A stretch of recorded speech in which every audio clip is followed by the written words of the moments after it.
उत्तर प्रदेश की राजनीति में आज योगी आदित्यनाथ भारतीय जनता पार्टी के लिए उनके अलावा और कोई विकल्प नहीं है उत्तर प्रदेश में। जो नाम को लाए हैं हम उनको लाएंगे। योगी आदित्यनाथ सिर्फ उत्तर प्रदेश के ही सबसे लोकप्रिय नेता नहीं है। आज योगी आदित्यनाथ ने पूरे देश में सबसे बड़े और जो भारतीय जनता पार्टी की जो चुनावी जो है कार्यक्रम होते हैं उससे आप अंदाजा लगा सकते हैं कि उनको पूरे देश में उनका जो है भारतीय जनता पार्टी जो है अपने राजनीतिक पॉलिटिकल मोबिलाइजेशन के लिए उनका इस्तेमाल करती है। जिस प्रकार से उन्होंने सरकार चलाई और 2022 का चुनाव या 2019 का लोकसभा का चुनाव, आप ये नहीं कह सकते कि वो सिर्फ प्रधानमंत्री नरेंद्र मोदी के चेहरे पे लड़ा गया।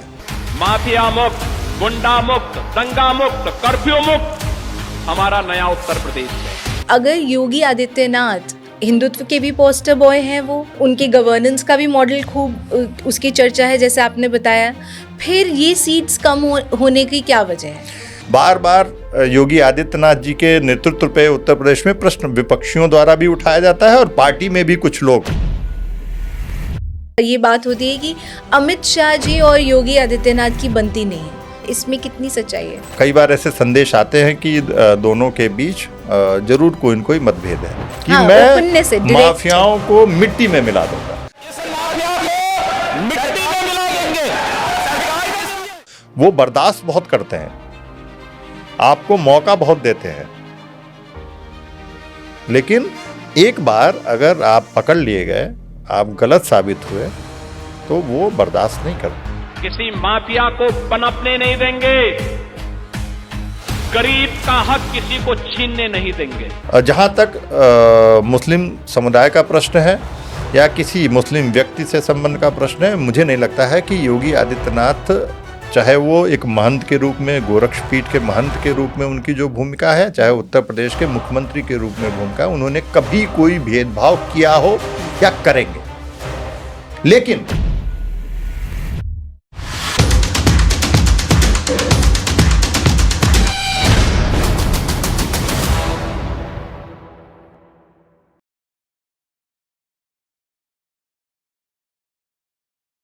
योगी आदित्यनाथ देश के सबसे पावरफुल सीएम्स में से एक है। एक संत, एक नेता या एक स्ट्रॉन्ग एडमिनिस्ट्रेटर, कैसे देखते हैं आप उनको?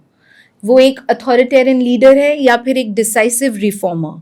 उनके सख्त स्वभाव और नो नॉनसेंस इमेज के पीछे क्या एक कोमल हृदय भी है?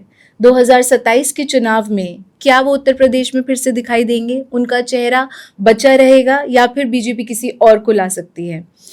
इस समय में 2027 के चुनाव में सिर्फ 1 साल से भी कम समय रह गया है और ऐसे कई सारे सवाल हम सबके मन में हैं और इन सब का जवाब आपको इस कॉन्वर्सेशन में मिल सकता है, क्योंकि हमारे साथ जो एक एक्सपर्ट है, he has seen the journey of Yogi Adityanath from Gorakhnath Math to the UP CM very very closely. ये 2 दशक पत्रकारिता में रहे हैं और उसके बाद अभी गोरखपुर यूनिवर्सिटी में पॉलिटिकल साइंस पढ़ाते हैं। उत्तर प्रदेश की राजनीति की बहुत ही गहरी समझ रखने वाले योगी आदित्यनाथ के सफ़र को और यूपी की पॉलिटिक्स को बहुत करीब से देखने और जानने वाले, समझने वाले आज एक्सपर्ट जो हैं हमारे साथ हैं, mister Mahendra Kumar Singh. Let's welcome Mahendra Kumar Singh ji. आज वो हमें योगी जी के अंदर के पूरे पॉलिटिक्स की, पूरे अंदर की कहानी, किस्से और जो सच है वो बताएंगे। सर, बहुत बहुत स्वागत है आपका टीडीएम मंथन में and we are so glad to have you. इतनी मुश्किल से आप हमें इस समय पे मिल पाए हैं। बहुत बहुत धन्यवाद मुझे इस महत्वपूर्ण प्रोग्राम में आमंत्रण देने के लिए। सर, यूपी के चुनाव आने वाले हैं 2027 में, बहुत ही कम समय रह गया है और बहुत ज़्यादा कैलकुलेशंस हो रही हैं एक चेहरे पर, जो चेहरा सब जानते हैं, योगी आदित्यनाथ का, उत्तर प्रदेश में, और सबसे महत्वपूर्ण स्टेट भी है वो। और ऐसा बोलते हैं ना कि योगी जी एक नेता है, एक संत है, एक स्ट्रॉन्ग एडमिनिस्ट्रेटर। इनमें से उनकी कौन सी छवि है जो सबसे ज़्यादा उभर के आती है? तो योगी जी का चेहरा इस बार बचेगा या कोई और आ जाएगा लास्ट मोमेंट पे?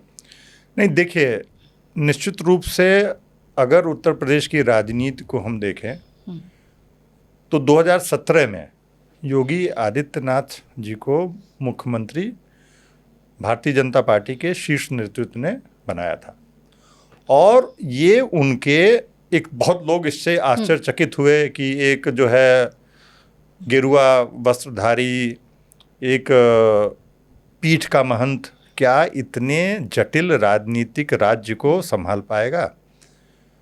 और वो ऐसे लोग थे जो योगी जी के 1998 से लेके उनके सांसद के कार्यकाल को ठीक से नहीं देखा था और नहीं समझते थे, और जो प्रधानमंत्री नरेंद्र मोदी ने देखा था और वो समझते थे, और यही कारण था जो संघ ने देखा था और वो लोग जानते थे कि योगी जी के अंदर क्या क्षमता है। और उसी कारण से तमाम नेताओं के होते हुए भी योगी आदित्यनाथ जी को उत्तर प्रदेश का मुख्यमंत्री बनाया गया। और जिस प्रकार से उन्होंने सरकार चलाई, और 2022 का चुनाव या 2019 का लोकसभा का चुनाव, आप ये नहीं कह सकते कि वो सिर्फ प्रधानमंत्री नरेंद्र मोदी के चेहरे पे लड़ा गया। कहीं न कहीं 2019 का लोकसभा चुनाव और 2022 का विधानसभा चुनाव, इसमें योगी आदित्यनाथ ने जिस प्रकार से एक अंधेरे में डूब गए राज्य को उभारना शुरू किया, जिस तरीके से कानून व्यवस्था स्थापित की गई, जिस तरीके से आम जनमानस उत्तर प्रदेश में अपने आप को सुरक्षित महसूस करने लगा, जिस तरीके से छोटे छोटे शहरों में, गांव में जो है बिजली 24 घंटे मिलने लगी, जिस तरीके से तेज़ी से इंफ्रास्ट्रक्चर क्षेत्र में विकास हुआ, चाहे सड़कें हों, चाहे पुल हों, चाहे सीवेज सिस्टम हो, तमाम वो कार्य थे। इसके अलावा आपको याद होगा कि 2019 में बहुत चर्चा हुई थी, 2022 में भी चर्चा हुई, एक लाभार्थी वर्ग भी खड़ा हुआ जो राज्य कभी सेंट्रली स्पॉन्सर्ड जो स्कीम्स थी उसमें अपना शेयर न दे पाने की वजह से वो उस स्कीम्स का फ़ायदा नहीं उठा सकता था, वो राज्य उन तमाम, चाहे पीएम आवास योजना हो, तमाम उन सेंट्रली स्पॉन्सर्ड स्कीम्स का फ़ायदा उठाया, और इसका फ़ायदा बिना किसी भेदभाव के, न जाति देख के, न मजहब देख के, लोगों तक आधार के जरिए एक माध्यम बना, आधार जिससे डुप्लीकेसी ख़त्म हुई, उसके जरिए लोगों तक उनके ज़मीनी स्तर पर पहुंचा, और इसका फ़ायदा हुआ। फ़ायदे हुए हैं और ये बदलाव आए हैं, बिल्कुल सही है। उनकी राजनीति के बारे में हमेशा ये बात होती है, लेकिन इसके बावजूद 2024 में भी और 2022 के चुनाव में भी जो राज्य का जो चुनाव हुआ उसमें भी सीटें कम हुई हैं। 2024 में 30 के करीब सीटें कम हुई हैं, 30-33 कुछ सीट कम हुई हैं, और 2022 में भी कम हुए। अगर योगी आदित्यनाथ हिंदुत्व के भी पोस्टर बॉय हैं वो, और उनके गवर्नेंस का भी मॉडल खूब उसकी चर्चा है जैसे आपने बताया, फिर ये सीट्स कम होने की क्या वजह है? देखिए, 2022 में पहली बार ऐसा हुआ कि उत्तर प्रदेश में 37 साल बाद कोई भी मुख्यमंत्री दोबारा चुना गया, कोई भी व्यक्ति या कोई भी राजनीतिक दल दोबारा जो है सत्ता में आया 3 दशक बाद। और क्योंकि इसीलिए शुरुआत में ही मैंने कहा कि उत्तर प्रदेश की राजनीति अत्यंत जटिल राजनीति है, और ये अपने आप में जो योगी आदित्यनाथ का राज्य में चेहरा और जो प्रधानमंत्री नरेंद्र मोदी का केंद्र में चेहरा, इनकी एक सफलता थी तमाम। एक और बात मैं आपको याद दिलाना चाहूँगा, बार बार योगी आदित्यनाथ जी के नेतृत्व पे उत्तर प्रदेश में प्रश्न विपक्षियों द्वारा भी उठाया जाता है और पार्टी में भी कुछ लोग इस बात को उठाते हैं, लेकिन 2022 के चुनाव के पहले जिस प्रकार से एक जो है प्रधानमंत्री नरेंद्र मोदी द्वारा एक संदेश दिया गया एक फ़ोटो के माध्यम से, और वो एक एकजुटता का संदेश था कि नहीं, जो ये डबल इंजन की सरकार है और केंद्र और राज्य के नेतृत्व में कोई मतभेद नहीं है। ये जो आपने कही कि सीटें कम हुई 22 में, तो निश्चित रूप से एक आप कह सकते हैं कि एक एंटी इनकम्बेंसी रहता है, और अपने आप में ये चुनौतीपूर्ण था कि किस प्रकार से सरकार ने वापस 3 दशक बाद कोई सरकार रिपीट हुई। एंटी हाँ। इनकम्बेंसी, मैं आपको इंटरप्ट कर रही हूँ, एंटी इनकम्बेंसी किन वजह, उसका वो कौन सा वर्ग था? वो कोई एक ही वर्ग है या फिर कोई ऐसे कारण हाँ है? नहीं, देखिए जो उत्तर प्रदेश की राजनीति, अगर 2014 से पहले की राजनीति को आप समझने की कोशिश करें, जब पहली बार भारतीय जनता पार्टी जो है लोकसभा चुनाव में एक प्रचंड बहुमत हासिल किया, उत्तर प्रदेश में ज़्यादा सीटें जो है लोकसभा में हासिल की, तब से जो है उसके पहले उत्तर प्रदेश में एक जातिगत राजनीति, आप कास्ट बेस्ड पॉलिटिक्स कहते हैं, जिसे सामाजिक न्याय की भी राजनीति कही जाती थी, सोशल इंजीनियरिंग की बात की जाती थी कि किस प्रकार से जो उत्तर प्रदेश को विभिन्न जातियों में बांट दिया जाए। और जो क्षेत्रीय दल थे, जो जिनका उदय हुआ मंडल कमीशन के बाद, जिन्होंने कांग्रेस के एक बड़े वोट बैंक को अपनी तरफ खींच लिया। उत्तर प्रदेश में अगर बात करें तो समाजवादी पार्टी थी और बहुजन समाज पार्टी। तो इन दोनों दलों ने 90 के दशक में एक जातीय राजनीति जो है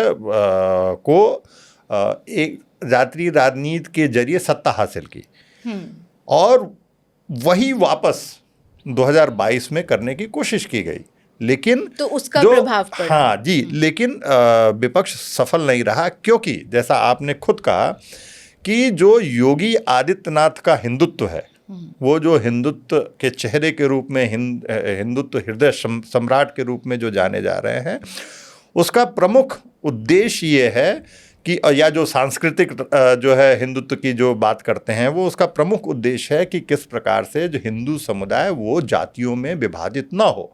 अगर वो जातियों में विभाजित हो गया तो निश्चित रूप से भारतीय जनता पार्टी को नुकसान होगा। तो उनकी जो रणनीति रही है वो आप 3 स्तर पे रही है कि एक हिंदुत्व, जिससे वो पूरे हिंदू समुदाय को जातियों में विभाजित होने से रोकें।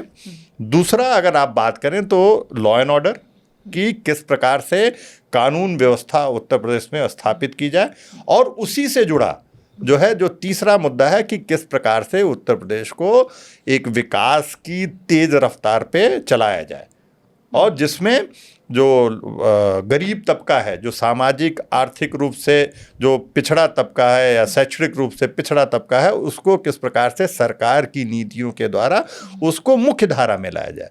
और इसमें से अगर इन तीनों जो स्तंभ हैं योगी आदित्यनाथ की राजनीति से, उसको अगर चुनौती मिलती है तो कहीं न कहीं भारतीय जनता पार्टी को एक नुकसान का सामना करना पड़ता है। जैसा आपने चर्चा की कि 2022 में कुछ सीटें कम हुई, लेकिन उसके बाद भी जो है उत्तर प्रदेश की राजनीति को देखते हुए आप ये कह सकते हैं एक बहुत बड़ी उपलब्धि थी, और पहला ये चुनाव था जिसमें योगी आदित्यनाथ का भी चेहरा प्रमुख था और उनके नाम पे चुनाव लड़ा जा रहा था। बिल्कुल। हाँ, 2024 की अगर आप बात करें, जिसकी आपने चर्चा की, तो वास्तव में एक बड़ा झटका था, और मैं मानता हूं इसका, वो 33 सीटें भी बहुत मैटर करती हैं। निश्चित रूप से। और जो है समाजवादी पार्टी ने 37 सीटें हासिल की, अब तक की अपनी सबसे ज़्यादा अधिकतम सीटें जो है लोकसभा में उन्होंने हासिल की।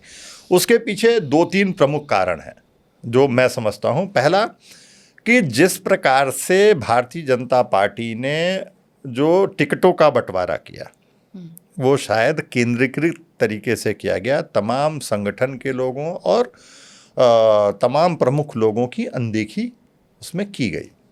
दूसरा जो मुद्दा मुझे लगता है कि एक जो योगी आदित्यनाथ के नेतृत्व के बारे में एक संशय जो पैदा हुआ, अगर आपको याद होगा कि तो अरविंद केजरीवाल ने भी उस समय एक बयान दिया था कि जो है केंद्रीय नेतृत्व योगी आदित्यनाथ को हटा देगा। तो ये एक बड़ा कारण बना, और भारतीय जनता पार्टी के तरफ से जो कमी मुझे लगता है दिखाई दी, वो थी कि ये आम जनमानस से ये फैलने से रोकने में वो एक एकता का संदेश, जैसा कि प्रधानमंत्री मोदी ने 2022 में किया था, वो दे पाने में 2024 में सफल नहीं रहे।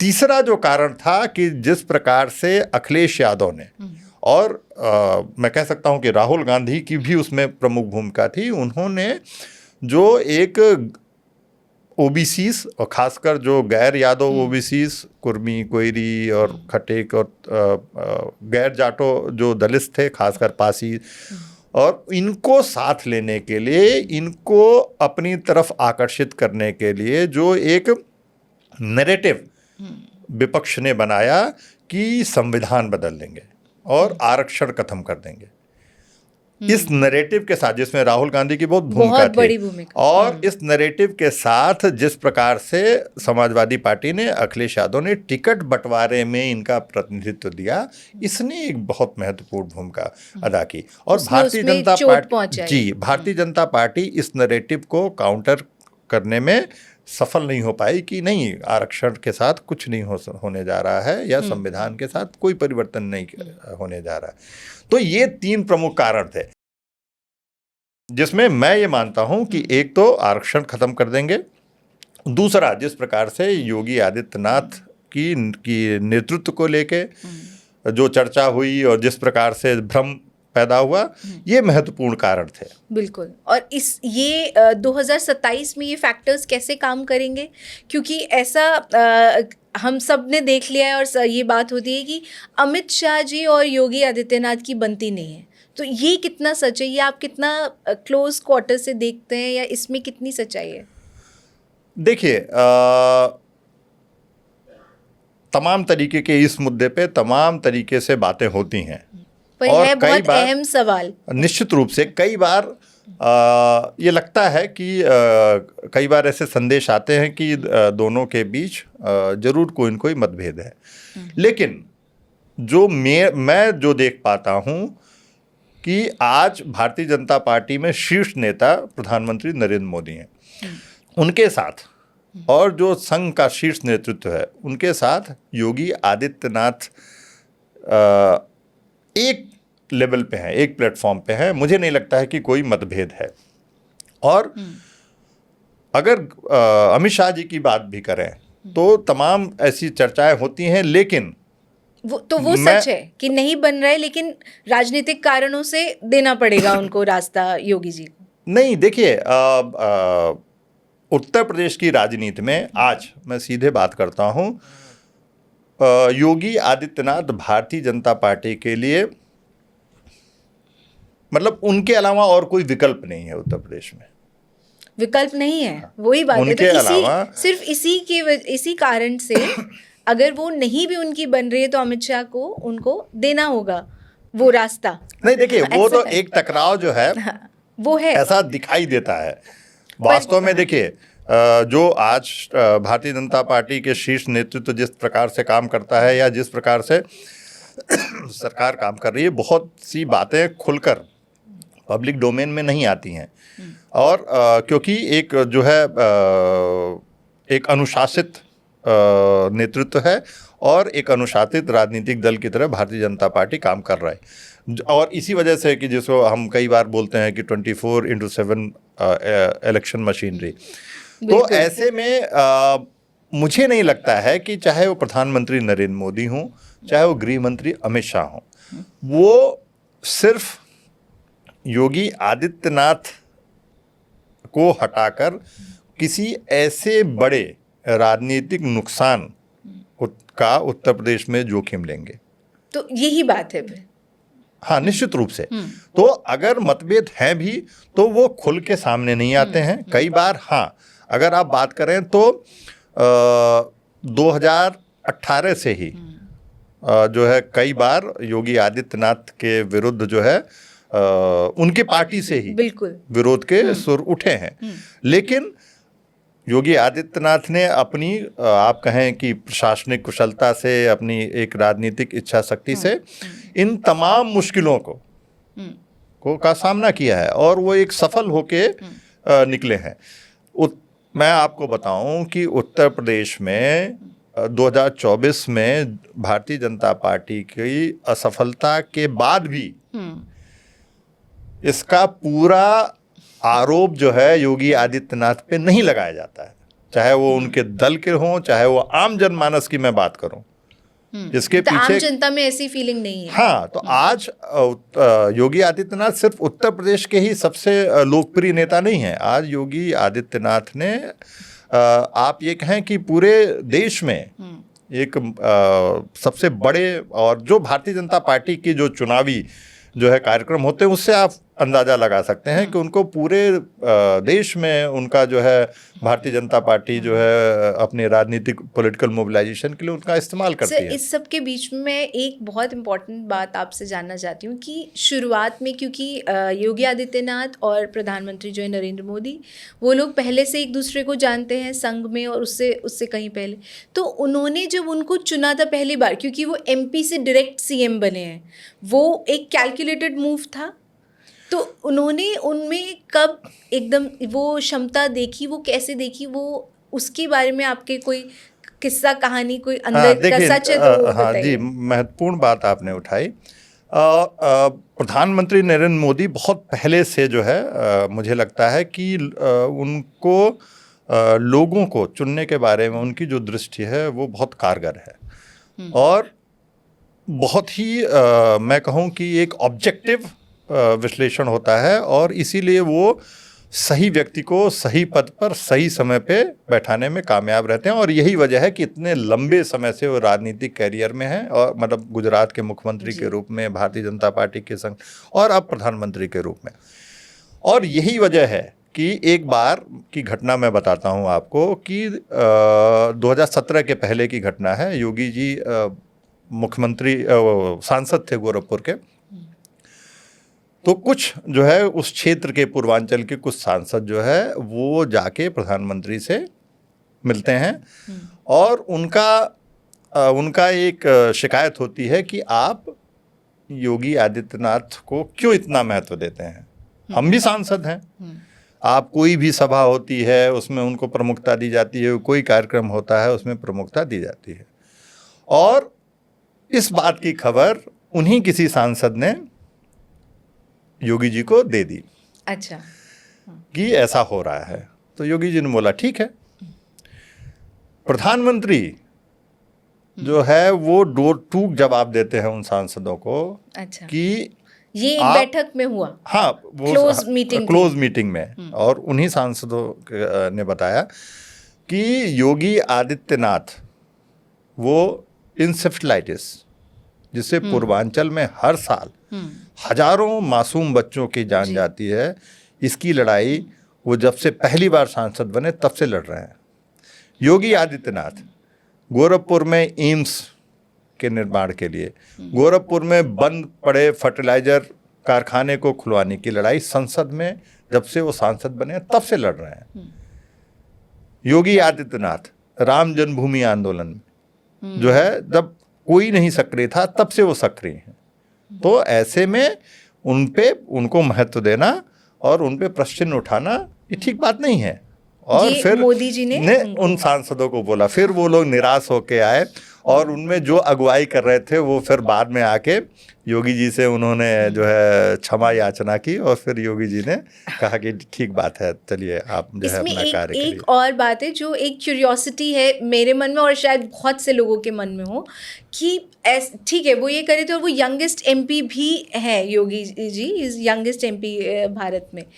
फिर भी उनका जो स्टाइल ऑफ लिविंग है, जो उनका एक भगवा पहनने का, और वो नाथ संप्रदाय से हैं, मठ में रहने वाले हैं, फिर भी एक प्राइम मिनिस्टर का उनको चुनना वो भी एक पॉलिटिकल गैम्बल जैसा ही था।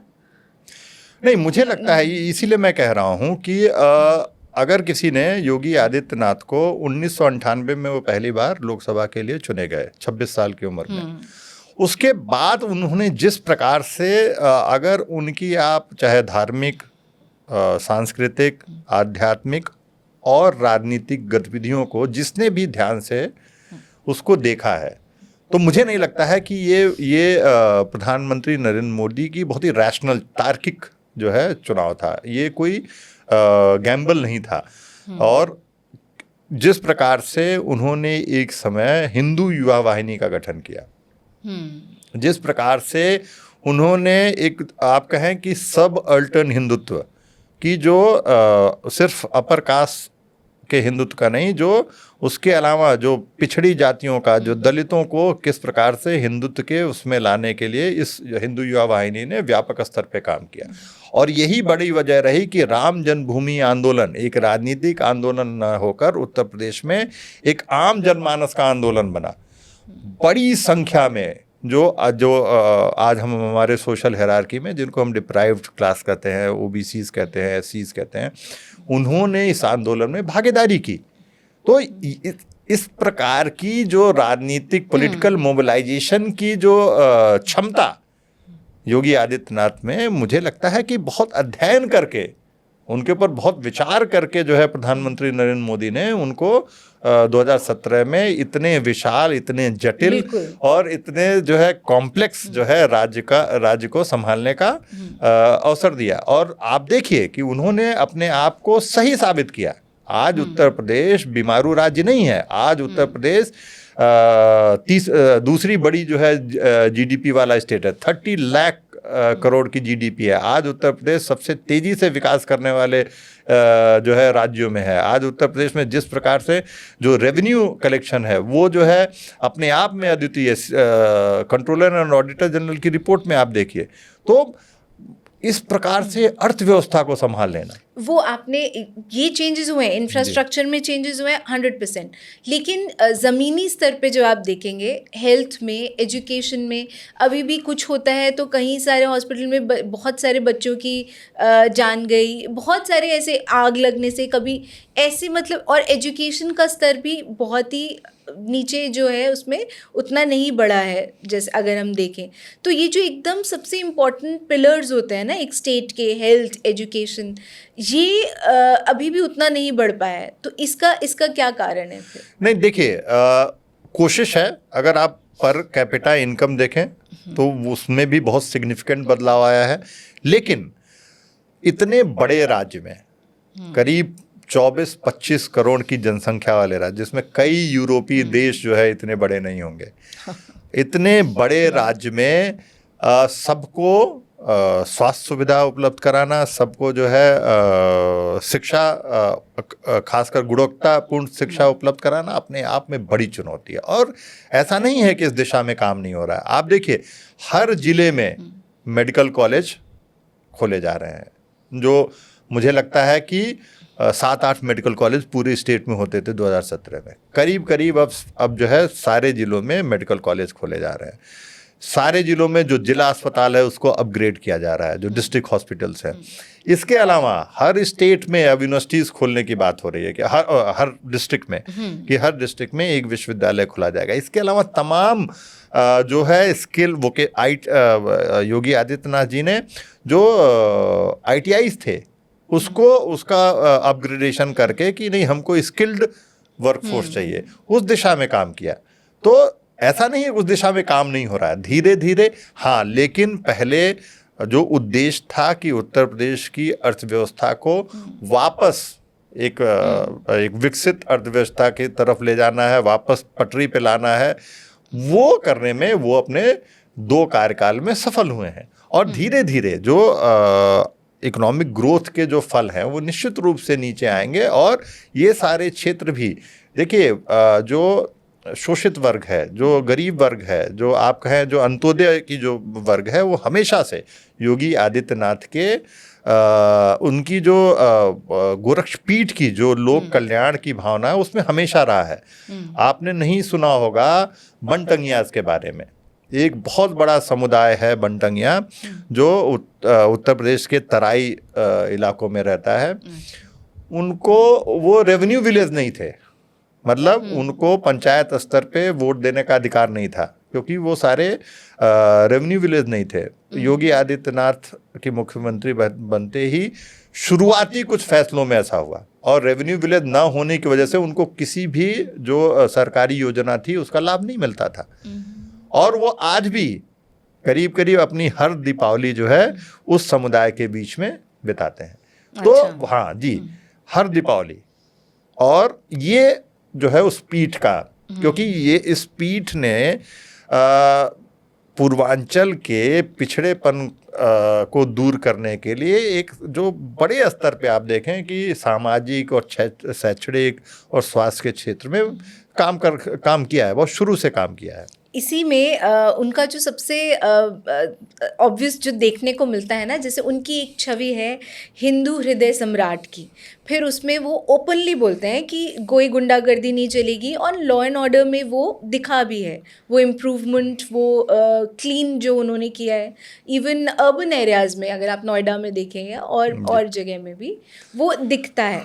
तो वो उनकी जो छवि है लॉ एंड ऑर्डर, कानूनी व्यवस्था को लेकर, वो कितना इम्पोर्टेंट है उनके इसमें, उनके जो इलेक्शन जो चुनाव है उस पे आपको लगता है कि कितना असर पड़ेगा, या वो इतना इम्पोर्टेंट फैक्टर अब नहीं है क्योंकि वो ऑलरेडी इस्टेब्लिश हो चुका है? नहीं, देखिए वो आज भी, क्योंकि उत्तर प्रदेश की जनता ने एक बहुत लंबे समय तक जो है एक कानून व्यवस्था की धज्जियां उड़ते देखे हैं, और अपने आप को दिन में भी, रात की बात छोड़िए, अपने आप को दिन में भी सड़कों पे असुरक्षित महसूस किया है। तो ये मुझे नहीं लगता है कि ये मुद्दा कभी भी जो है आम जनमानस के मस्तिष्क से कभी हटेगा। जिस प्रकार से उन्होंने जो, और बहुत साफगोई है उनके बातचीत में कि मैं माफियाओं को मिट्टी में मिला दूंगा, ये उन्होंने संसद में बोला।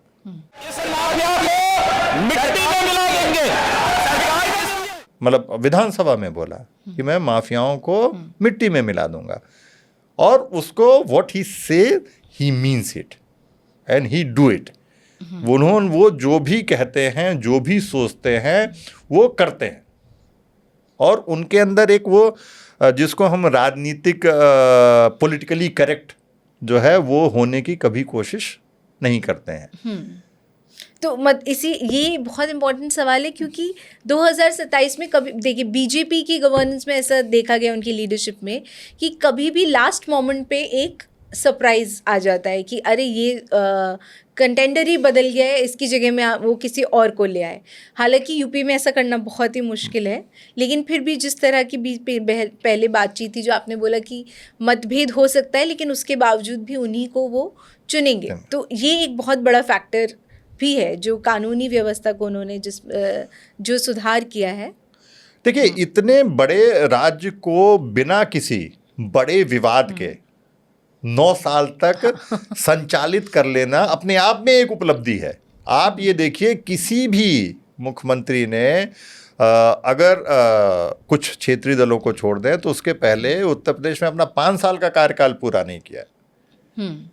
तो ऐसे कठिन राज्य को सिर्फ उसको संभाल पाना नहीं, उसको एक सही दिशा में, उसको एक आर्थिक खुशहाली की दिशा में ले जाना अपने आप में एक बहुत बड़ी उपलब्धि है। मुझे नहीं लगता है कि आज भाजपा का शीर्ष नेतृत्व उनके किसी विकल्प पे विचार भी कर सकता है, क्योंकि ये जो उपलब्धि है उसको एकदम से खारिज नहीं किया जा सकता। क्यों? क्योंकि इससे आम जनमानस में जो भारतीय जनता पार्टी को लेके, या जो एक आप कहें कि जो एक हिंदुत्व की विचारधारा को लेके, और जो एक आर्थिक विकास को लेके जो एक सकारात्मक सोच बनी है, उसको जो है उसका नेतृत्व उत्तर प्रदेश में योगी आदित्यनाथ कर रहे हैं। तो मुझे नहीं लगता है कि इस प्रकार की कोई मिस एडवेंचर आज भारतीय जनता पार्टी का शीर्ष नेतृत्व करेगा। गोरखनाथ मठ की जो परंपरा है, जिसमें सबसे पहला जब योगी आदित्यनाथ सीएम बने थे पहली बार से लेकर अभी तक लोगों के मन में जो स्पेशली जो एक अर्बन एक माइंडसेट होता है ना, कि ये भगवा पहनने वाले सन्यासी लोग, ये इनका पॉलिटिक्स में कैसे वो विचरण हो रहा है। तो नाथ संप्रदाय, क्योंकि ऐसा देखा जाता है कि पॉलिटिकल लीडर्स कुछ वहाँ से भी रहे हैं पहले, उनसे भी पहले, तो उनकी परंपरा ने योगी की जो पॉलिटिकल थिंकिंग है उसको कैसे शेप किया है? नहीं, देखिए, नाथ पीठ, गोरखनाथ पीठ के जो है योगी आदित्यनाथ जी के परदादा, मतलब महंत दिग्विजय नाथ जी ने, उन्होंने इस पीठ को समाज के बीच में जो व्याप्त असमानता है, जो व्याप्त चुनौतियां हैं, उसका सामना करने की उन्होंने कोशिश की। और बड़े स्तर पे 1932 में 1932 महाराणा प्रताप शिक्षा परिषद का गठन हुआ, जो योगी दिग्विजयनाथ जी ने, महंत दिग्विजयनाथ जी ने किया था। और वो आज भी बड़े स्तर पे जो है शिक्षा परिषद जो है वो स्कूल्स, हॉस्पिटल्स ये उस क्षेत्र में संचालित करती है। 1932 में शुरू हुआ कि अगर हम चाहते हैं कि इस देश का सांस्कृतिक आध्यात्मिक पुनर्जागरण हो, तो हमें ये जो समाज में जो अज्ञानता है, समाज में जो स्वास्थ्य संबंधी चुनौतियां हैं, इसको दूर करना पड़ेगा। ये उस समय सोचा गया था। तो ये वेलफेयर वाले का वर्क में रही हैं वो हमें। हाँ, तो उन्होंने जो आध्यात्म है, जो आध्यात्मिक मूल्य हैं, उसको जो है जो भौतिक विकास की आधारशिला के रूप में देखा। और उन्होंने राजनीति को एक, आप कहें कि साधन के रूप में देखा, जिससे जो है एक जो लोक कल्याण है, उस लोक कल्याण को हासिल किया जाए और उसको लोगों तक जो है ये तमाम जो उन समाज में कुरीतियां हैं उनको खत्म किया जाए, लोगों की जो अपने जीवन में चुनौतियां हैं उनको सामना करने में मदद की जाए। कि वो कंपार्टमेंटलाइज नहीं करे कि पॉलिटिक्स अलग है, जी, हाँ, उन्होंने स्पिरिचुअलिटी अलग है। उन्होंने बोला कि हम समाज में उतरकर और राजनीति को माध्यम बनाकर समाज में जो व्याप्त कुरीतियां हैं, समाज में जो विषमताएं हैं, समाज में जो तमाम अन्य प्रकार की चुनौतियां, उसको दूर करेंगे। और उसमें शिक्षा के क्षेत्र में, स्वास्थ्य के क्षेत्र में और राजनीति के क्षेत्र में पीठ ने उतरा। और पहली बार महंत दिग्विजयनाथ जो है वो 1967 में उन्होंने चुनाव लड़ा और वो जीते।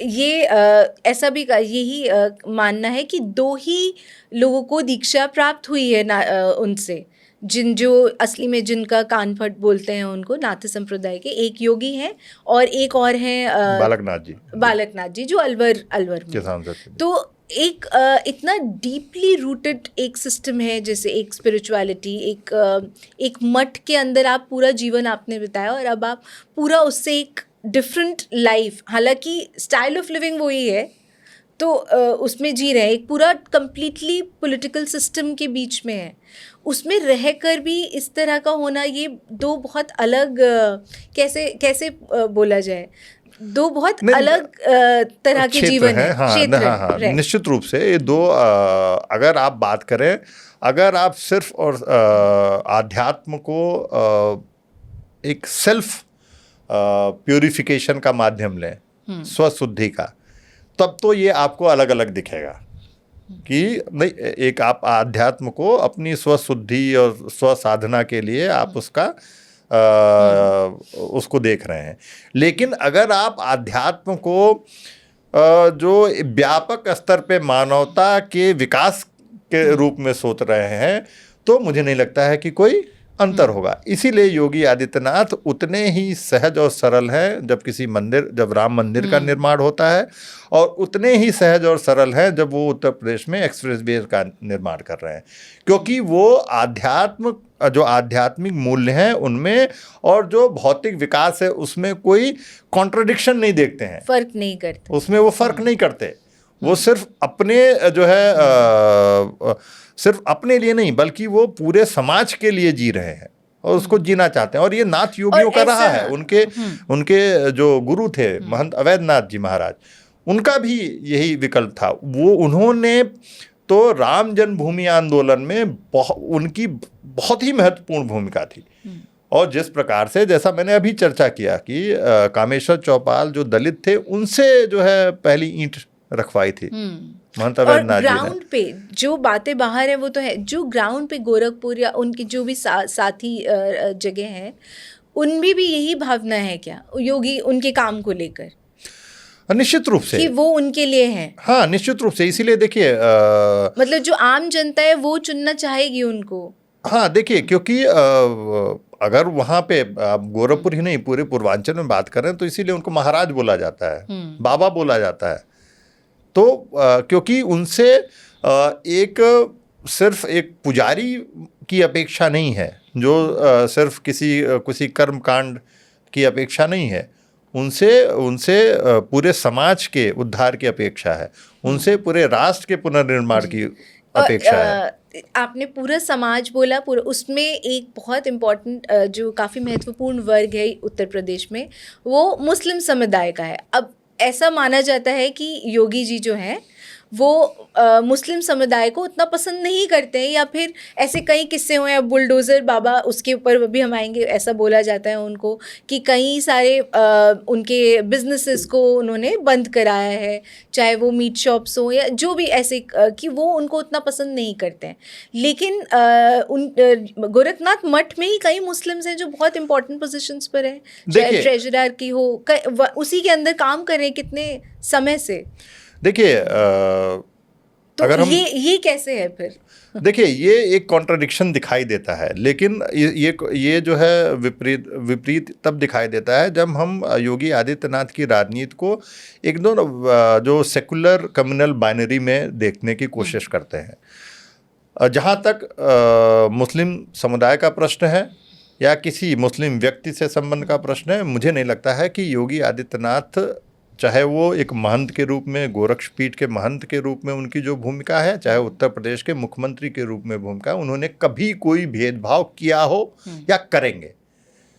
लेकिन जो उनके बयान हैं वो राजनीति केंद्रित हैं, क्योंकि उत्तर प्रदेश में और इस देश में बहुत समय तक एक आप कहें कि तुष्टीकरण की राजनीति की गई, जिसमें एक समुदाय विशेष को, खासकर जो मुस्लिम समुदाय था, उनको ध्यान में रखकर नीतियां बनाई गई। वो भी ठीक था, लेकिन उनको एक अलग विशेष अधिकार देने की बात करना इस राजनीति के खिलाफ है, और खासकर ये करना वो हासिल भी नहीं हुआ। जो सच्चर कमेटी की रिपोर्ट साफ करती है कि ये तमाम जो अपीजमेंट की नीतियां थी, उसके बाद भी कोई बहुत बड़ा उद्धार मुस्लिम समुदाय को नहीं हुआ। तो लेकिन उनको एक वोट बैंक के रूप में उसका इस्तेमाल किया गया। तो योगी आदित्यनाथ अगर एक राजनीतिक के रूप में देखें तो उनका जो विरोध है वो उस राजनीति से है, न कि मुस्लिम समुदाय से है। इसीलिए वो कहते हैं कि जिस प्रकार से ईद मनाई जाए उसी प्रकार से होली और दीपावली मनाई जाए, किसी में कोई भेदभाव ना किया जाए, किसी के साथ कोई भेदभाव ना किया जाए। आप एक एक उनकी योजनाएं उठा लीजिए, आप लाभार्थियों की सूची उठा लीजिए, कहीं कोई एक उंगली नहीं उठा सकता कि किसी को समुदाय के अनुसार या किसी जाति के अनुसार भेदभाव किया गया। लेकिन ऐसे जो इंसिडेंट्स पीछे आपने देखा होगा कि मीट शॉप्स को बंद कराने के ऑर्डर आ गए। एक उनका जो ये मॉडल ऑफ गवर्नेंस था, बुलडोज़र पॉलिटिक्स जो बोलते हैं, बुलडोज़र बाबा उनका नाम भी पड़ गया है।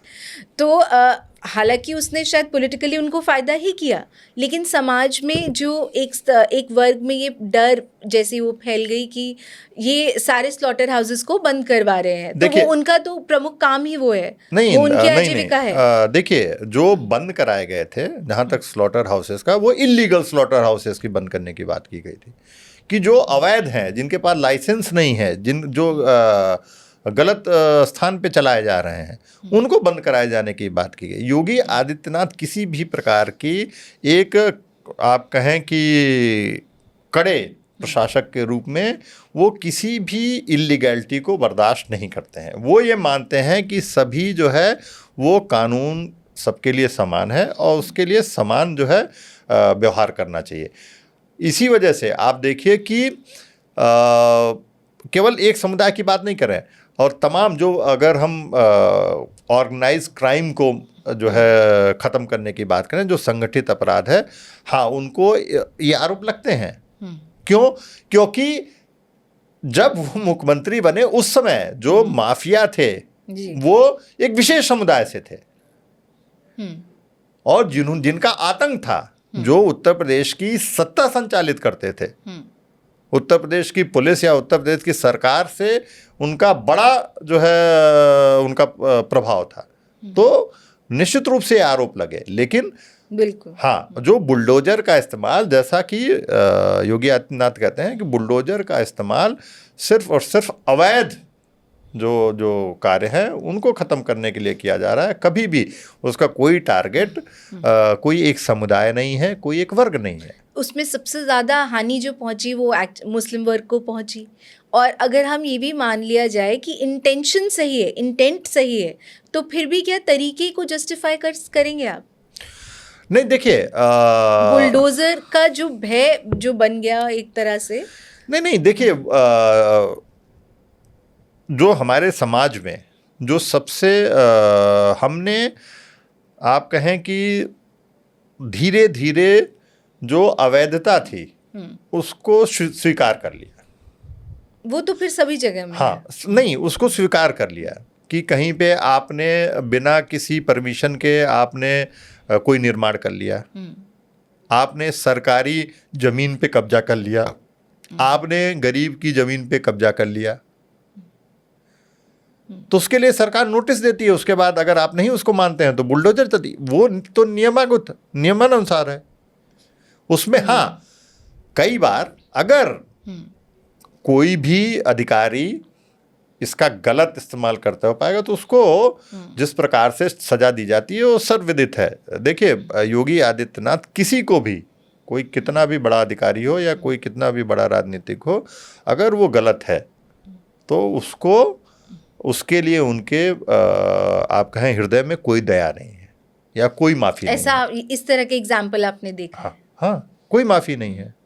मतलब किसी अधिकारी को निलंबित किया नहीं, गया सबको अगर जो है उनको ये लगा कि जो भी नियमानुसार ये पता चला कि उन्होंने अगर अपने पद का दुरुपयोग किया है गलत तरीके से, तो वो माफ़ नहीं करते।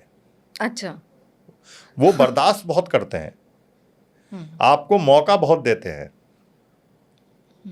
लेकिन एक बार अगर आप पकड़ लिए गए, आप गलत साबित हुए, तो वो बर्दाश्त नहीं करते। तो उसके लिए वो बराबर है, आप बोले, चाहे वो कोई भी हो। वो कोई भी हो, वो चाहे मंदिर का कोई व्यक्ति हो और चाहे वो सरकार का कोई व्यक्ति हो। क्योंकि यूपी में अगर देखा जाए सबसे बड़ा डर जो वो ये है कि लिंचिंग का डर, या फिर इस तरह के जो एक वर्ग एक समुदाय के अगेंस्ट ये जो भावना है।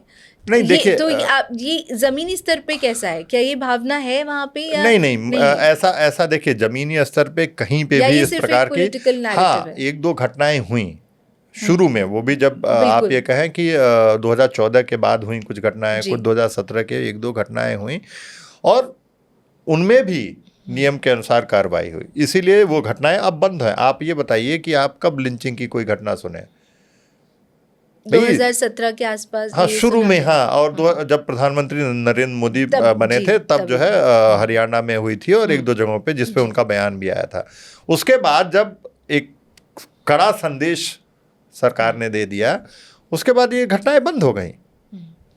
देखिए, मुझे लगता है कि जो सरकार ने ये साफ कर दिया है कि उत्तर प्रदेश में कानून का शासन है, रूल ऑफ लॉ, और उसका कोई भी उल्लंघन करेगा तो उसके साथ कोई भी नरमी नहीं बरती जाएगी। जैसे कभी कभी उसके कुछ साथ सख्ती ही बरती जाएगी। किस्से होते हैं कि गौ रक्षा को लेकर कुछ गूंज आ जाते हैं।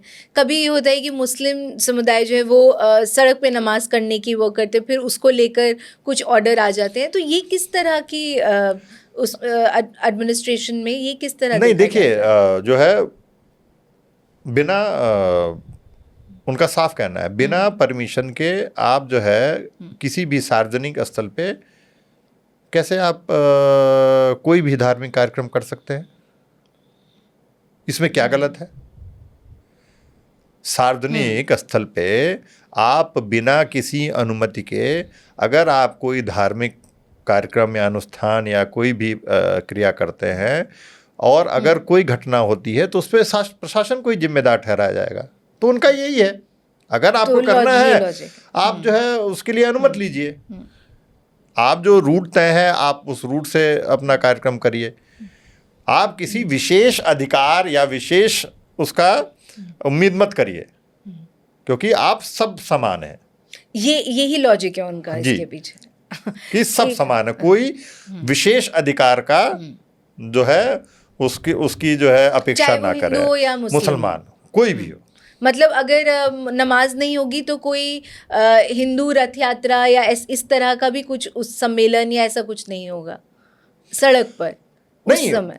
दोनों हो पर अनुमति से हो या दोनों with ना हो। अच्छा, with permission। मतलब अगर देखिए कोई भी धार्मिक अनुष्ठान हो, किसी भी संप्रदाय या धर्म द्वारा किया जा रहा हो, अगर वो सार्वजनिक स्थल पे है तो उसकी अनुमति हो।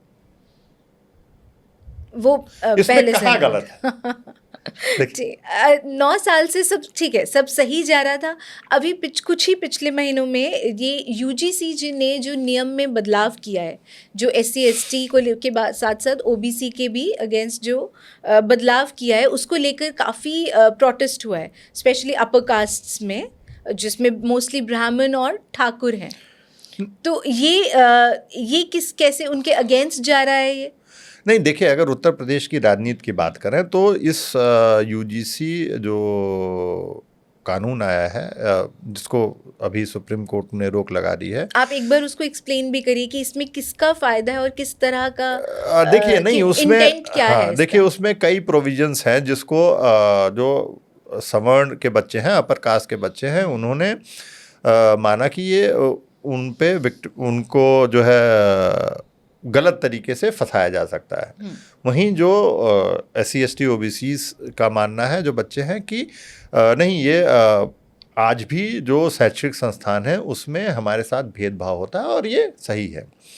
तो उसके कंटेंट में ना जाके उसकी राजनीति अगर हम समझने की कोशिश करें तो निश्चित रूप से एक समाज में आप कहें कि एक हलचल पैदा हुई है, और खासकर अगर हिंदू समाज में हलचल पैदा हुई है, जहां एक तरफ अपर कास्ट जो है वो नाराज है इस प्रोविजन को लाने से, वहीं अब जो बाकी OBC या SC या जो पिछड़ा जो समाज है वो इसके रोक से नाराज है। और एक बड़ी राजनीतिक चुनौती है भारतीय जनता पार्टी से, जिसकी निरंतर कोशिश रही है कि हिंदू समुदाय जो है वो विभाजित ना हो, वो जातियों में विभाजित ना हो। अगर वो जातियों में विभाजित हुआ तो जो क्षेत्रीय दल हैं, जो जाति आधारित राजनीति करते हैं, समाजवादी पार्टी, बहुजन समाज पार्टी और अन्य जो आप कहें जो तमाम छोटे छोटे जाति आधारित दल हैं, वो ज़्यादा मजबूत होंगे और एक राष्ट्रीय दल के रूप में, राष्ट्रीय राजनीतिक दल के रूप में भारतीय जनता पार्टी निश्चित रूप से कमज़ोर होगी। तो ऐसे में ये एक बड़ी चुनौती है, किस प्रकार से इस चुनौती को पाटा जाए। ये जो है ये क्योंकि इसका जो फायदा है वो दूसरे दल उठा सकते हैं। अखिलेश यादव, उनकी जो पार्टी है, उन्होंने पहले भी यादव, देखिए मुझे लगता है कि अगर मजबूती से योगी आदित्यनाथ का साथ भारतीय जनता पार्टी उसका शीर्ष नेतृत्व दे तो ये मुश्किल नहीं है। जिस प्रकार से 2024 के झटके के बाद उनके एक नारे ने बटोगे तो कटोगे, बटेंगे तो कटेंगे, ने भारतीय जनता पार्टी को जो जितना अधिक राजनीतिक फायदा सिर्फ एक राज्य में नहीं कई राज्यों में दिलाने में सफलता हासिल की, तो उनमें ये राजनीतिक क्षमता है। ये इसको एक फैक्टर बन सकता है ये 2027 में। अब निश्चित रूप से विपक्ष उसको बनाने की कोशिश कर रहा है। और इसकी क्या काट है इनके पास? नहीं, निश्चित योगी जी के पास इसकी काट यही है कि हम किसी भी के साथ भेदभाव नहीं करते। क्या उनके सिर्फ कह देने भर से नहीं माना जाएगा, लेकिन अगर तमाम जो उनकी नीतियां रही हैं, चाहे वो राम जन्मभूमि का निर्माण हो से लेके जो या जिस प्रकार से अयोध्या का विकास हुआ, जिस प्रकार से काशी का विकास हुआ, जिस प्रकार से मथुरा के विकास की बात हो रही है, कि उन्होंने उत्तर प्रदेश की जो आप कहें सांस्कृतिक जो राष्ट्रवाद था, जो एक सांस्कृतिक पुनर्जागरण किया। लोग अयोध्या जाने से डरते थे राजनेता, और अयोध्या को के बारे में कहा जाता था कि अयोध्या एक ना उदास शहर सा दिखता था, और ये कहा जाता था कि सीता जी का श्राप लगा है। और वो अयोध्या आज आप देखिए कि इन एकदम ब्राह्मण और इन अपर कास्ट को फिर कैसे एकजुट, मतलब ये और इस तरफ ये लोग नहीं, परेशान हो गए कि देखिए इसकी मेरा ये रोक मानना किया है, जाए। मेरा ये मानना है कि जो अपर कास्ट है उसको या जो सवर्ण जिसको हम कहते हैं उसके पास और बहुत विकल्प नहीं है राजनीतिक रूप से। देखिए मैं पूरी राजनीतिक रूप से बात कर रहा हूँ कि उनके पास और कुछ जिस प्रकार से उनको शुरू से ही महत्व दिया गया है, और एक भारतीय जनता पार्टी में भी परिवर्तन का दौर शुरू हुआ 2014 से। अगर हम देखें कि जो जिस प्रकार से खासकर इससे पहले ही आप देखिए कि राहुल गांधी ने जब से कास्ट संसद की बात शुरू की, एक सोशल जस्टिस की पॉलिटिक्स की बात शुरू की, वापस से जो है जो कास्ट बेस जो रिजर्वेशन है उसका लिमिट बढ़ाने की बात की, तो उसके पहले से ही भारतीय जनता पार्टी ने अपने संरचना में, अपने संगठन में, सरकार में इन वर्गों को महत्व देना शुरू कर दिया था। और उनको अगर देखें चाहे नंबर ऑफ मिनिस्टर्स, चाहे नंबर ऑफ एमपीज, इनकी जो गैर सवर्ण है उनका प्रतिनिधित्व मिल रहा है, चाहे मुख्यमंत्रियों को देखें। तो ऐसे में वापस एक जो है आम जनता को समझाना पड़ेगा कि आप अगर जातियों में विभाजित होते हैं तो जो एक विकास की जो दर है या जो पेस ऑफ डेवलपमेंट है वो कहीं न कहीं अवरुद्ध होगा। आपको जिस प्रकार से जो आप तमाम सरकारी योजनाओं का फ़ायदा उठा रहे हैं वो अवरुद्ध होगा, और हिंदुत्व को एकजुट करने की कोशिश होगी। और जो करने में मुझे लगता है कि योगी आदित्यनाथ से जो है बड़ा राजनेता, या जिसको कहें आप हिंदुत्व पोस्टर बॉय, कोई और नहीं है। ट्रू। ये before we wrap up this conversation से दो सवाल, एक तो योगी आदित्यनाथ के बारे में सबसे बड़ा मिथ क्या है जनता के बीच में, जो आपने 9 साल में और इवन पहले आप उनको पहले से जानते हैं, गोरखनाथ पीठ से आप फॉलो करते हैं, अगर एक कोई आप बताएं कि एक मिथ जो लोगों के मन में, वो क्या है उनको लेकर? नहीं, कई बार जो मिथ आप ब्रेक करना चाहते हैं योगी, जो आपसे ये मिथ ब्रेक होना चाहिए उनके बारे में, उनकी गवर्नेंस के बारे में। जितने वो आप कहें कि जितने वो कड़क दिखते हैं उतने वो कड़क नहीं हैं। वो बहुत ही आप कहें कि सॉफ्ट हैं, बहुत ही दयालु हैं भीतर से। तो ये कई बार उनके जो आभूषण है, उनका चेहरा है, या जो बाकी देख के कई बार तमाम लोगों को लगता है कि जो है बहुत ही आप कहें कि स्ट्रिक्ट और वैसे हैं, वैसे वो नहीं है। वो बहुत दयालु हैं, जैसे मैंने कहा कि बहुत वो बर्दाश्त करते हैं। मतलब वो एक छवि है जो रखनी भी पड़ती है, आप ये बोल रहे हैं। गुड एडमिनिस्ट्रेटर, स्ट्रांग एडमिनिस्ट्रेटर, एक कंट्रोल सिस्टम। नहीं, अगर आपने गलत किया, अगर आपने गलत किया तो फिर उनसे जो है कड़ा कोई नहीं होगा। लेकिन एक साधु के रूप में, एक संत के रूप में, और मतलब मुख्यमंत्री बनने के पहले बहुत सहज हैं। मतलब वहाँ के कोई भी आम जनमानस, कोई भी जनता जाके उनसे कभी भी मिल सकती थी। अब तो मुख्यमंत्री की वजह से जो है प्रोटोकॉल्स हैं, सिक्योरिटी इश्यूज हैं, नहीं तो पहले गोरखनाथ मंदिर में सुबह और शाम को उनका जनता दरबार तभी भी लगता था जो आज मुख्यमंत्री के रूप में लगता। और उनका ही नहीं, बड़े महाराज जी का, मतलब महंत अवैधनाथ जी का भी जो है जनता दरबार, मतलब वहाँ पे भी वो मुद्दों रिजॉल्व करते हैं। हाँ, कि किस प्रकार से मदद की जाए जो सामान्य प्रशासन नहीं कर पा रहा है। और कोई एक लास्ट एक चीज़ जो आपको लगता है कि उनको ये परिवर्तन करना चाहिए, सुधार करना चाहिए अपनी राजनीति में या अपने गवर्नेंस में, जो आगे बेहतर होगा, जो ज़रूरी है? देखिए, मुझे लगता है कि उनको ब्यूरोक्रेसी से थोड़ा, नौकरशाही जो है उससे थोड़ा सावधान रहने की आवश्यकता है। पहले जो है जब एकदम से खुला वातावरण था, आम जनमानस उनसे आसानी से मिलते थे, तो उनको एक अलग फीडबैक मिलता था पब्लिक ओपिनियन का कि क्या असली में हाँ, कि ज़मीन पे क्या हो रहा है। लेकिन जब आप 9 साल से सत्ता में हो तो निश्चित रूप से नौकरशाही आपको प्रभावित करने की कोशिश करती है। तो मुझे लगता है कि उनको कोशिश करनी चाहिए कि ठीक है, एक राज्य को, इतने विशाल राज्य को संचालित करने के लिए नौकरशाही की आवश्यकता है, लेकिन कई बार आपके इर्द गिर्द एक इको चैम्बर डेवलप करता है जो आपको वास्तविकता से दूर रखने की कोशिश करता है।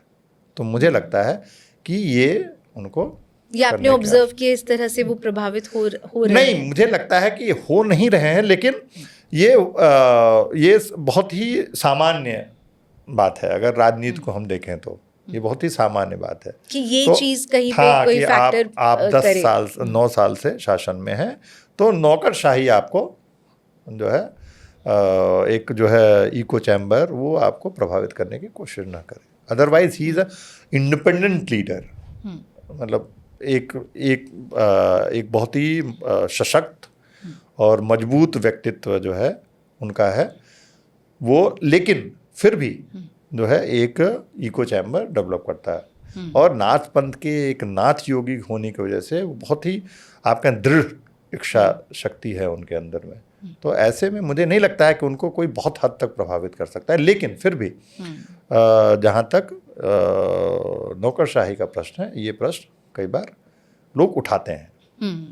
सर, इसी के साथ we will wrap up this conversation. हालांकि इसमें अभी इतनी सारी बातें जो पार्ट 2 में शायद 2027 में हमें चुनाव के बाद करना होगा या ठीक उससे पहले। जी So, thank you so much for being on our show. और बहुत सारी बातें जो बहुत सारी कन्फ्यूजन्स भी थी लोगों के मन की, शायद वो इससे क्लियर हो पाएंगी जो आपने इतना अच्छे उदाहरण दिए हैं। And please tell our viewers to like, watch, share and subscribe to TDM Manthan. या प्लीज आप यहाँ देख के बोल सकते हैं। Like, Watch. Watch, subscribe TDM मंथन। And it was pleasure interacting with you. Definitely, he is such a you can say big personality that we cannot discuss him in just in the few limited minutes, time, limited time. So, but definitely, फिर भी हमने उनकी छवि के कई aspects को आज पे discuss बातचीत की। तो मैं आपके व्यूअर्स से आग्रह करता हूँ कि they should like and subscribe to TDM Manthan. Thank you so much, sir. Please do watch, like, share, and subscribe to TDM Manthan. Please watch this podcast till the end so that you know all the stories and insights into the upcoming election for UP in 2027. Thank you for watching us.